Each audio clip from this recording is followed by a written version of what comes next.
কথা বলছি, ওই যে দাগির নামের তালিকা বেরিয়েছে, ওটা কোনো দাগি তালিকা নয়।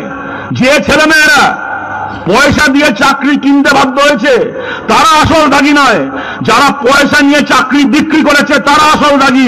সেই দাগিগুলোর নামের তালিকা পাড়ায় পাড়ায় ঝোলাতে হবে। অনেক লড়াই হয়েছে, মামলা হয়েছে, মোকদ্দমা হয়েছে, মিটিং হয়েছে, মিছিল হয়েছে, পুলিশের লাঠিচার্জ হয়েছে, জেলখানা হয়েছে, আমাদের কমরেডরা প্রাণ দিয়েছে, মহিদুল মিদ্দা প্রাণ দিয়েছে, অনেক কমরেড প্রাণ দিয়েছে এই লড়াই লড়ার জন্য। কিন্তু আমরা জানি রাস্তার এই লড়াই ছিল বলে চোরগুলোকে চুরির টাকা ভোগ করতে আমরা দিইনি। মমতা বন্দ্যোপাধ্যায় দেখবেন খুব আফসোস, এই পরশুদিনও বলছেন, যতবার আমি চাকরি দিতে যাচ্ছি, যতবার আমি চাকরি করতে যাচ্ছি, ততবার এই বামপন্থীগুলো, এই সিপিএম গুলো চাকরি আটকে দিচ্ছে, চাকরি দেওয়া আটকে দিচ্ছে। আরে দিদি, আপনি যতবার চাকরি দিতে যাচ্ছেন ততবার আটকাচ্ছি না, আপনি যতবার চাকরি বেচতে যাচ্ছেন আমরা ততবার আটকাচ্ছি। জানবেন ভবিষ্যতেও আটকাবো।